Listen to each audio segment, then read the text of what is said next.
জয় মা মঙ্গলচণ্ডীর জয়। হরিশ মঙ্গলচণ্ডীর ব্রত যেই নারী করে, সব দুঃখ চোখের জল মা তার হরে। নমস্কার দর্শক শ্রোতা, আজকের পর্বে আমাদের নিবেদন হরিশ মঙ্গলচণ্ডীর ব্রত কথা। বৈশাখ মাসের প্রতি মঙ্গলবার হরিশ মঙ্গলচণ্ডীর ব্রত পালন করে থাকেন মহিলারা সংসারের মঙ্গলে।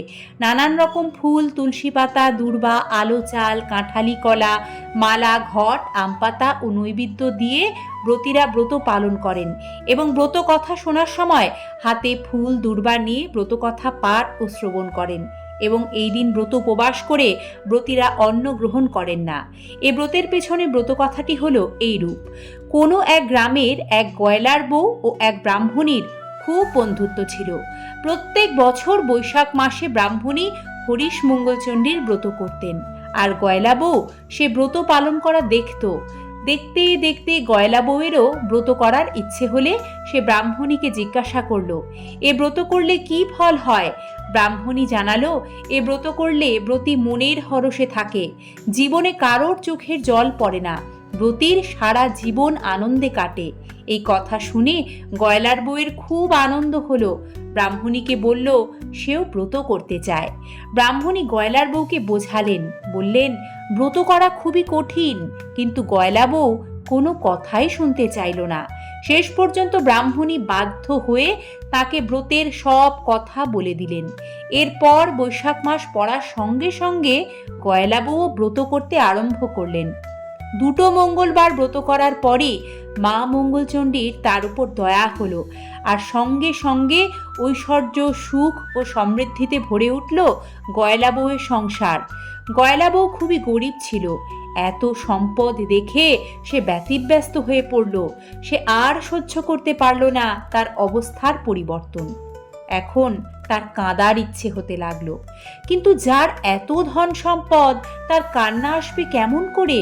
শেষে গয়লা বউ ব্রাহ্মণীকে বলল, সই, আমি আর এসব সহ্য করতে পারছি না। ইচ্ছে হচ্ছে খুব খানিকটা কাঁদি। তুমি আমাকে বলে দাও সই, কি করলে আমি কিছুটা কাঁদতে পারি? গয়লা বউয়ের কথা শুনে ব্রাহ্মণী একেবারে আশ্চর্য হয়ে গেলেন। তিনি বললেন, সে কি সই, তুমি কাঁদবে কেন? এখন সুখে সংসার হয়েছে, এত আনন্দ ভোগ করছো, এখন কেউ কাঁদতে চায় নাকি? এটা হরিশ মঙ্গলচণ্ডী ব্রতর ফল। সে বললে, আমি কাঁদতে না পারলে আমি বাঁচব না সই, তুমি আমাকে বলে দাও কি করলে আমার কান্না পাবে। ব্রাহ্মণী খুবই চিন্তিত হয়ে পড়লেন। কি বলবেন কিছু ভেবে পেলেন না।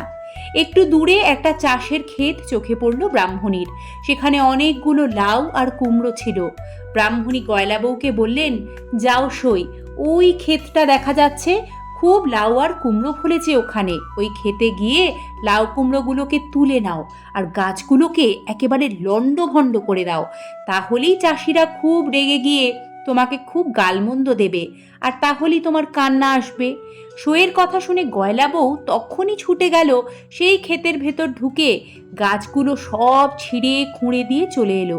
কিন্তু এতে আসল কাজ কিছু হলো না, বরং ফলটা উল্টো হলো। মা মঙ্গলচণ্ডীর দয়ায় আবার গাছগুলো জ্যান্ত হয়ে উঠল, আর চাষিদের খুব আনন্দ হলো। চাষিরা তখনই সেই গয়লা বউয়ের কাছে এসে বলল, মা, তোমার হাতের ছোঁয়া লেগে আমাদের আধমরা গাছগুলো আবার সতেজ হয়ে উঠেছে, তুমি মা সাক্ষাৎ লক্ষ্মী।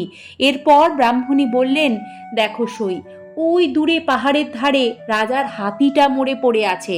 তুমি ওখানে গিয়ে হাতিটার গলা জড়িয়ে ধরে খুব কান্নাকাটি করো, তাহলে রাজার লোকেরা ভাববে যে তুমি হাতির দাঁত চুরি করতে এসেছো। তখন তারা তোমায় খুব মারধর করবে, আর তুমিও খুব কাঁদবার সুযোগ পাবে। কিন্তু এবারেও কোনো কাজ হলো না। গয়লা বউ হাতিটার গায়ে হাত দিতেই হাতিটা বেঁচে উঠল। রাজার লোকেরা একেবারে অবাক হয়ে গেল।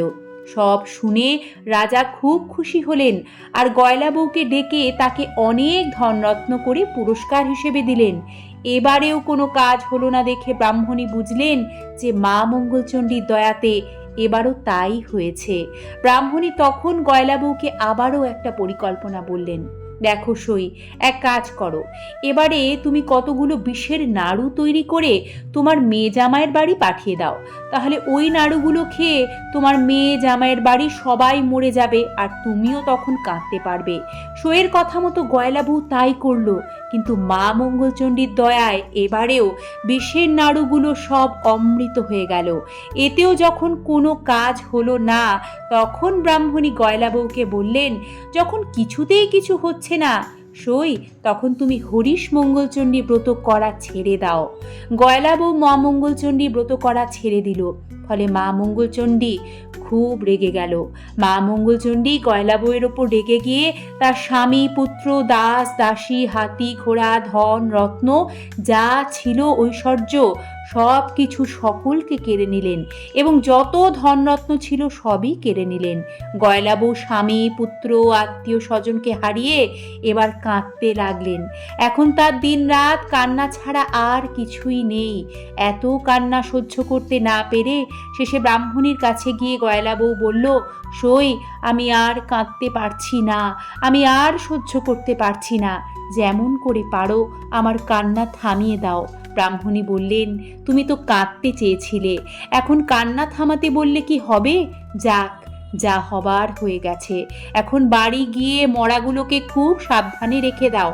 সামনের মঙ্গলবার থেকে আবার মা মঙ্গলচণ্ডীর হরিশ মঙ্গলচণ্ডীর ব্রত করা আরম্ভ করো। সইয়ের কথা শুনে গয়লা বউ বাড়ি ফিরে এসে মা মঙ্গলচণ্ডীর স্তব করতে লাগলো। তারপর বৈশাখের মঙ্গলবার আসতেই সে মা মঙ্গলচণ্ডীর হরিশ মঙ্গলচণ্ডীর ব্রত করা শুরু করলো। মাকে ডাকতে লাগলো। এমন সময় সে শুনতে পেল কে যেন বলছে, আর এমন কাজ করিসনি, যা, তোর আর কোনো ভয় নেই। এই ঘটের জল মরাগুলোর গায়ে ছিটিয়ে দে, তাহলেই সবাই বেঁচে উঠবে। ঘটের জল ছিটিয়ে দেবার ফলে গয়লা বউয়ের সবাই মা মঙ্গলচণ্ডীর দয়ায় বেঁচে উঠল আর তার আগের অবস্থা আবার ফিরে এলো। গয়লা বউ তখন খুব শুদ্ধাচারে মা মঙ্গলচণ্ডীর ঘরটি তুলে রেখে ছুটে গেল তার সই ব্রাহ্মণীর কাছে, সব কথা জানালো। এইভাবে হরিশ মঙ্গলচণ্ডী ব্রতের মহিমা এবং ব্রত দিকে দিকে প্রচলিত হলো। বৈশাখ মাসে এই হরিশ মঙ্গলচণ্ডী ব্রত যে ভক্তি করে সে চিরকাল মনের হরিষে থাকে, তার কখনো চোখের জল ফেলতে হয় না। এই হরিশ মঙ্গলচণ্ডীর ব্রত কথা যে বলে বা শোনে তারও মঙ্গল হয়। অথ হরিশ মঙ্গলচণ্ডীর ব্রত কথা সমাপ্ত। জয় মা মঙ্গলচণ্ডী, সকলের মঙ্গল করো মা।